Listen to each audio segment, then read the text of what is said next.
السلام علیکم پیارے دوستوں، امید ہے کہ آپ سب خیریت سے ہوں گے۔ ہم آپ کے لیے ایک اور اہم ویڈیو لے کر حاضر ہوئے ہیں۔ ویڈیو کا عنوان ہے حج دیوانگی کا نام ہے۔ آپ چینل پر پہلی بار آئے تو چینل کو سبسکرائب کر دیں اور اپنے دوستوں میں بھی ضرور شیئر کریں۔ تو دوستوں ویڈیو شروع کرتے ہیں۔ حج یہ ہے کہ آپ نے اللہ نے آپ کو جو آرڈر دیے تھے آپ وہ پورے سال پورے کرتے رہے ہیں، مگر ان میں دیوانگی کا اظہار نہیں ہے۔ اللہ کہتے ہیں کہ زندگی میں ایک دفعہ احرام باندھ کے آؤ، پراپر ڈریس پہننے کی اجازت نہیں ہے، اور دیوانوں کی طرح بیت اللہ کے گرد چکر لگاؤ، صفا مروہ میں دوڑو۔ حالانکہ یہ کون سی بات ہے؟ دوڑنا تو کوئی عبادت نہیں کہلاتی نا۔ اللہ نے کہا دوڑو، بیت اللہ کے غلاف سے لپٹ کے، بیت اللہ کے دروازے سے اپنے رخسار کو رگڑ کے میرے سامنے رو، جیسے محبوب کسی سے لپٹ کے محبت کا اظہار کر رہا ہوتا ہے۔ میدان عرفات میں مٹی میں اپنی ناک کو رگڑو۔ تو یہ جو اللہ نے عبادت کا ایک خاص طریقہ رکھا ہے، یہ طریقہ صرف ان کو سمجھ میں آئے گا جو دیوانوں کی طرح اپنے رب سے محبت کرتے ہیں۔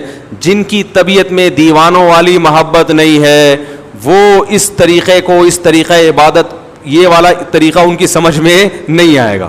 وہ کہیں گے یہ کیا ہے بھائی، ہم 3 پیس سوٹ ٹائی پہنا کرتے تھے، اللہ میاں نے بولا ایک دھوتی پہنو اوپر سے ایک چادر۔ یہ کیا ہے؟ وہاں جا کے کیا کر رہے ہیں؟ گھوم رہے ہیں، حجر اسود کو چوم رہے ہیں۔ کیا ایک پتھر ہی تو ہے بھائی، اس کو کیوں چوم رہے ہیں؟ بھائی بیت اللہ سے نسبت ہے اس کی، یہ اللہ کا گھر ہے۔ کیسے دیواروں سے لوگ رخساروں کو لگا رہے ہوتے ہیں وہاں۔ وہ شعر یاد آتا ہے، امر من الدیار دیار لیلا اقبل ذا الجدار وذا الجدار وما حب الدیار شغفن قلبی ولكن حب من سکن الدیار۔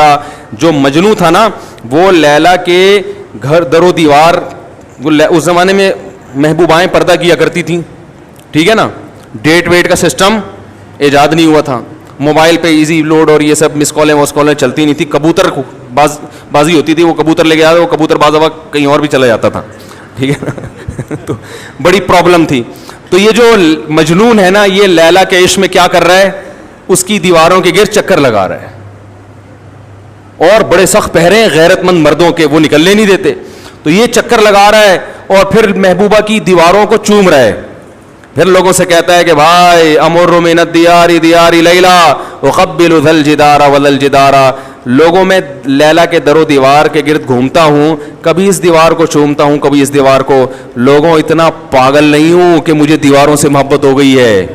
وما حب الدیار شغفن قلبی، تم مجھے دیکھ کر پہلے ہی مجنوں کے تانے مجھے مل رہے ہیں، لوگ دیوانہ کہہ رہے ہیں، پاگل کہہ رہے ہیں اللہ کی قسم اتنا پاگل نہیں ہو کہ دیواروں سے محبت ہو جائے۔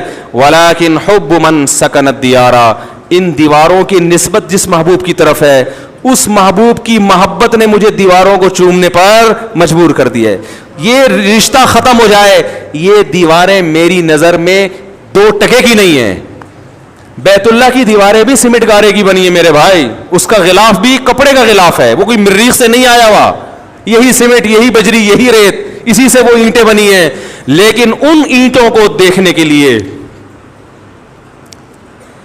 اس غلاف کو چومنے کے لیے، اس غلاف کے گرد طواف کرنے کے لیے ہم 6-6 7-7 لاکھ روپے خرچ کر کے جاتے ہیں، اور لاکھوں کے مجمع میں جہاں پھسلنے کا بھی خطرہ ہو، جان کا بھی خطرہ ہو، اس بیت اللہ کے گرد گھومتے ہیں۔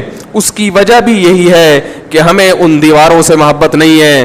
ان دیواروں کی نسبت کس کی طرف ہے؟ خالق کائنات۔ اس نے کہہ دیا کہ یہ کس کا گھر ہے، رہتا بھی نہیں ہے وہ وہاں پہ، رہتا بھی نہیں ہے، بنایا بھی انسانوں نے اس کو، لیکن رب نے کیا کہہ دیا؟ یہ گھر کس کا ہے؟ میرا۔ بس اتنی نسبت ہمارے لیے کافی ہے۔ بیت اللہ سے عشق کرنے کے لیے، بیت اللہ سے محبت کرنے کے لیے ہمارے لیے اتنی دلیل کافی ہے کہ اس بیت اللہ کو، یہ رب نے کیا کہہ دیا اس کے بارے میں کہ کس کا گھر ہے؟ میرا۔ بس اتنا کہہ دیا، اب ہمیں کوئی ڈاکومنٹ نہیں چاہیے، اس کے لیے کوئی ثبوت نہیں چاہیے، مزید کوئی ثبوت نہیں چاہیے۔ یہ نسبت ہمیں مجبور کرتی ہے کہ ہم لاکھوں لاکھوں روپے خرچ کر کے اس گھر کی زیارت کے لیے جاتے ہیں اور اپنا پسینہ وہاں جا کے بہاتے ہیں۔ کتنی ٹینشن میں نے بوڑھے بوڑھوں کو دیکھا ہے, بوڑھے بوڑھے لوگوں کو دیکھا ہے, کتنی ٹینشن. یہ تو آج بیت اللہ کی زیارت آسان ہو گئی, جب بیت اللہ کی زیارت آسان نہیں تھی, لوگ جب بیت اللہ پہ پہلی نظر پڑتی تھی بے ہوش ہو جایا کرتے تھے, اٹیک ہوئے لوگوں کو, موت ہوئی ہے لوگوں کی. تو یہ ابراہیم علیہ السلام نے اللہ کا گھر بنایا اور کیا اعلان کیا, اللہ اس ایسی زمین پہ گھر بنا رہا ہوں جہاں نہ گھاس کا تنکا اور نہ پانی, لیکن تو اس جگہ کو ایسا بنا دے کہ تہوی الیہ افئدۃ الناس, کہ لوگوں کے دل اس کی طرف لڑکنا شروع کر دیں. کوئی انٹرٹینمنٹ کی جگہ نہیں ہے وہاں پہ. مری میں ہوتا, سوئٹزرلینڈ میں ہوتا تو ہم کہہ سکتے تھے بھائی اصل میں تو سوئٹزرلینڈ ہے, نام بیت اللہ کا لیا جا رہا ہے, دیکھنا کیا چاہتے ہیں مولانا صاحب, سوئٹزرلینڈ گھومنا چاہتے. اللہ نے ایسی جگہ بنایا سنگ لاخ پہاڑ, یہ تو اب آباد ہو گیا, ورنہ تو آپ جہاز میں دیکھتے ہوں گے چٹانے, خوش سنگلاخ چٹانے. ایسی جگہ بنایا کہ یہاں آنے والا سوائے بیت اللہ کی محبت کے اس کے دل میں اس کے علاوہ اور کوئی جذبہ نہ ہو. اور یہی وجہ ہے کہ آج وہاں جدہ پہ جو کچھ ہوتا ہے, جدہ ایئرپورٹ پہ سب جانتے ہیں, لوگ کیوں برداشت کرتے ہیں. کسی اور ایئرپورٹ پہ اتنی سختی ہو اور یہ کچھ ہو, لوگ اس ملک میں جائیں گے, چھوڑ دیں گے. یہ بیت اللہ کی محبت ہے جو لوگوں کو کھینچ کے لاتی ہے. تو اللہ نے حج کیوں رکھا ہے؟ دیوانگی کے اظہار کے لیے. نبی صلی اللہ علیہ وسلم نے فرمایا ذاق طعم الایمان من رضی باللہ ربا وبالاسلام دینا وبمحمد صلی اللہ علیہ وسلم نبیا. اسلام کا ذائقہ چکھ لے گا وہ شخص جس نے اللہ کو اللہ مان لیا, نبی کو نبی مان لیا, اور اللہ کی کتاب کو کتاب مان لیا. تو آپ نے فرمایا اسلام کا ذائقہ, اس سے پتہ چلتا ہے اسلام میں کیا ہے, ایک چاشنی, ایک لذت ذائقہ ہے. ایک آپ ملکی قوانین کو فالو کرتے ہیں, اس میں لذت نہیں ہے, چاشنی نہیں ہے, لیکن جب اللہ کے دین پہ چلتے ہو تو اس میں اللہ نے ایک ذائقہ بھی رکھا ہے, لطف اور مزہ بھی رکھا ہے. لیکن یہ لطف اور مزہ صرف انہی کو محسوس ہوتا ہے جو اللہ کو اللہ ہونے کے لحاظ سے راضی ہو جاتے ہیں اور اس سے محبت کرنا شروع کر دیتے ہیں. اللہ تعالیٰ سے دعا ہے کہ اللہ تعالیٰ ہمیں بھی اپنے گھر کی زیارت نصیب فرمائے, اور جذبے کے ساتھ. علماء کہتے ہیں وہاں جا کے برائیاں کرنا, اس سے وہاں کی جو ایک روحانی قوت وہاں ملنی چاہیے تھی وہ قوت کیا ہو جاتی ہے, ختم ہو جاتی. تو اللہ تعالیٰ ہمیں بھی زیارت نصیب فرمائے. Thanks for watching.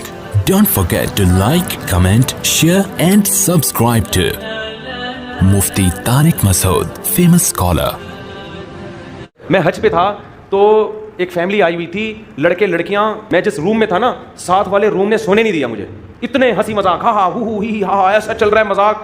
میں ٹینشن سے اٹھ گیا, میں نے دروازہ نوک کیا, دیکھا لڑکے لڑکیاں, جوان لڑکے لڑکیاں بیٹھے ہوئے ہیں. میں نے کہا آپ لوگ کی یہ ماحول یہاں پہ کہہ رہے ہیں یہ کزنیں ہیں, ہم لوگ اکٹھے عمرہ کرنے آئے ہوئے ہیں یہاں پہ, جوان کزنوں کے ساتھ آپ ایک ہی کمرے میں, ہاں ہو بھی چل رہا ہے اور عمرہ بھی. میں نے کہا یار یہ کیا ہے یار, یہ تو شادی بیاہ میں بھی یہ منظر نہیں دیکھا ہم نے. تو ہاں ہر کزن کے ساتھ ایک محرم بھی ہے, محرم کی شرط پوری کی ہوئی ہے, صحیح ہے. کزن کے ساتھ بھائی بھی ہے اور کزن بھی ہے. تو کزن اور کزنیں بیٹھے ہوئے ہیں اور خوب میں نے کہا یار ایسے عمرے تو ماشاء اللہ بھائی سبحان اللہ, اسلام میں عمرے کا حکم اہم ہے یا پردے کا اہم ہے؟ جوان کزن سے تو پردہ ہے بھائی, وہ آپ سے فری نہیں ہو سکتی, اور آپ ایسے فری ہو رہے ہیں ہاں وہ چل رہا ہے.